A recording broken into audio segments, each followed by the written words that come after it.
So what is the ascendant or the rising sign? So the ascendant or rising sign is the sign rising on the east at your exact time of birth, and it's what sets up the whole chart is based on the degree of the ascendant, which you need your birth time to be able to find out. And it's a really important part of your chart. It's how you look at the world. It's how the world sees you. It's sometimes your physical appearance, it's your outward personality, it's how you take action. And according to this book that I've been reading here, it's called The Ascendant, the Karmic Doorway. And it says that the ascendant is like the doorway that the rest of your chart gets out. So, like in our charts, we all have a sun sign, a moon sign, a Mercury sign, a Venus sign, and we have different aspects between them all. We have the nodes, we have a whole lot of stuff going on that you can spend hours studying. But the ascendant or the rising sign is how all of that stuff within us gets to express itself out. So it's really important to know what your ascendant is, and when you are expressing the positive qualities of your ascendant, you're able to let all of that stuff on the inside, the moon sign and your Mercury and Venus, you're able to let it out into the environment, but not be pushing it out too forcefully. Proper use of the ascendant is having the correct balance between what we take in and are receptive to and what we send out and are expressing. So so this book is really good. I'm still reading it, but I want to make videos on each rising sign or ascendant because it is just such a huge part of astrology.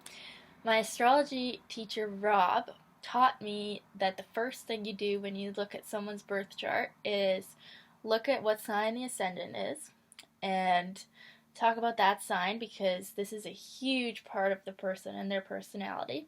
And then you look to the planet that's ruling the ascendant, where it is, what house it's in, what sign it's in, and how it's aspected. And this is going to be a huge part of the person. And usually when I start off, when I'm telling someone about their chart, if I say something about that, it usually hits it right on the head, and that is a big part of them.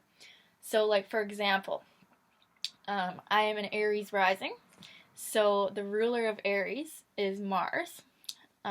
So I would have the Aries qualities of liking to start new things, getting excited about things, and wanting to be on the go a lot, and creative and impulsive and that kind of stuff. But then my Mars is placed in Leo, which means I'm outgoing, maybe I like a lot of attention, also creative, sunny, maybe a bit bossy or whatever. But then it's placed in my 6th house of day-to-day work and health.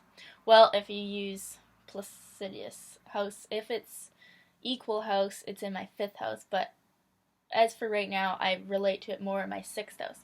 So the 6th house is about day-to-day work and health. So I channel that Leo and Aries fire energy into my day-to-day work, and Mars can also be where you're frustrated, so I can kind of get frustrated with day-to-day work and health. And when I was a younger kid, I got sick a lot, and I think that's from not properly expressing my Mars energy in Leo, which needs to be expressive. Like, I was a shy kid, but I think it's really unnatural for me to be shy and inward. It's more natural for me to be outward and outgoing, and this is what I'm realizing now. But it's all about finding the proper use of your ascendant and how it lets your whole chart filter out through it.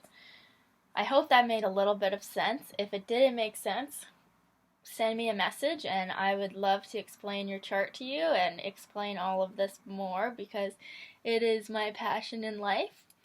And anyways, more videos to come on each individual ascendant.